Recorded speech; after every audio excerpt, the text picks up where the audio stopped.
Hello students, welcome back to my channel Shiksha competition.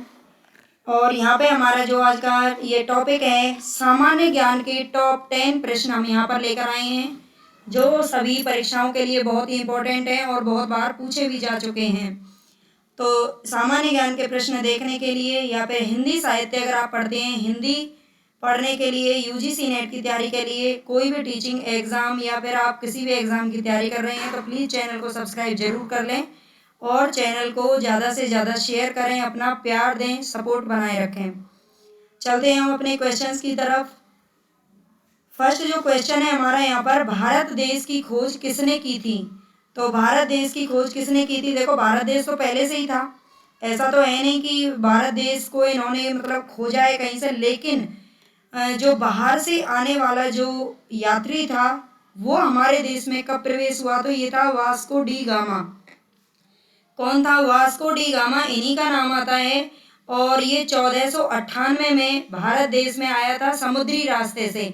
समुद्री रास्ते से ये चल करके हमारे देश में आया, घूमता घूमता, है ना। और यहाँ ये पुर्तगाल का एक नागरिक था, वास्को डी गामा इनका नाम था।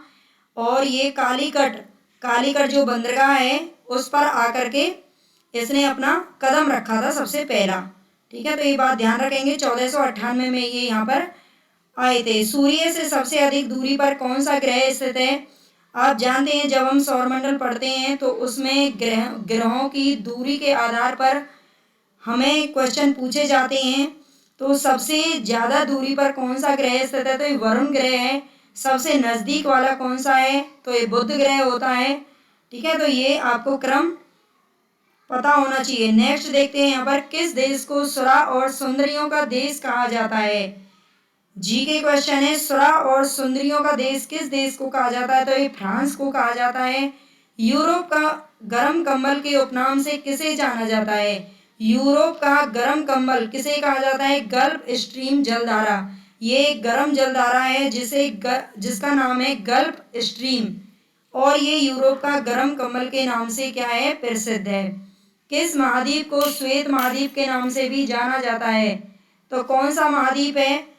जो पूरा बर्फ से ढका हुआ है और जहाँ पर क्या है कि निवास मतलब रहना भी पॉसिबल नहीं है, वहाँ पर केवल जो अंतरिक्ष केंद्र है वही बने हुए हैं, कुछ गिनी चुनी चीजें हैं, और वो पूरा बर्फ से ढका होने के कारण उसे श्वेत महाद्वीप कहा जाता है। तो ये है अंटार्कटिका। नेक्स्ट क्वेश्चन, सॉरी एक क्वेश्चन रह गया हमारा यहाँ पर, विश्व की सबसे बड़ी नदी नील नदी का उद्गम स्थान क्या है? आपको पता होगा कि सबसे बड़ी नदी कौन सी है, तो वो है नील नदी।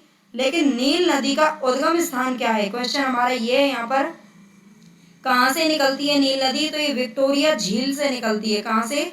विक्टोरिया झील से निकलती है। नेक्स्ट क्वेश्चन देखेंगे यहाँ पर, केंद्रीय मिट्टी एवं जल संरक्षण अनुसंधान केंद्र संस्थान कहाँ पर स्थित है? तो ये देहरादून के अंदर है। मिट्टी एवं जल दोनों के लिए जो संरक्षण अनुसंधान है ये देहरादून में स्थित है। भारतीय रेलवे बोर्ड की स्थापना कब की गई थी?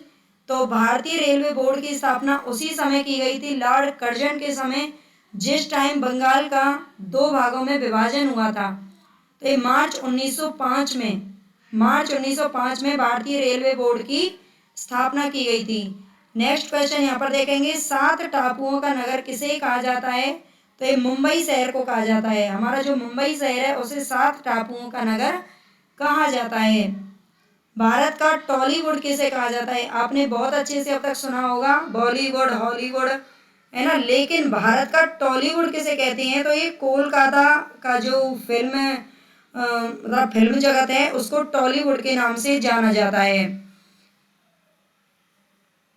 तो यहाँ पर हमारे जो 10 क्वेश्चन है वो उम्मीद है आपके लिए हेल्पफुल रहेंगे, जीके में आपके में बढ़ाने में मदद करेंगे। इसी प्रकार की मैं वीडियो लेके आती रहती हूँ, और ज़्यादा से ज़्यादा मतलब अच्छे और कंटेंट देखने के लिए प्लीज़ चैनल को सब्सक्राइब जरूर करें, ज़्यादा से ज़्यादा सपोर्ट करें। Thanks for watching.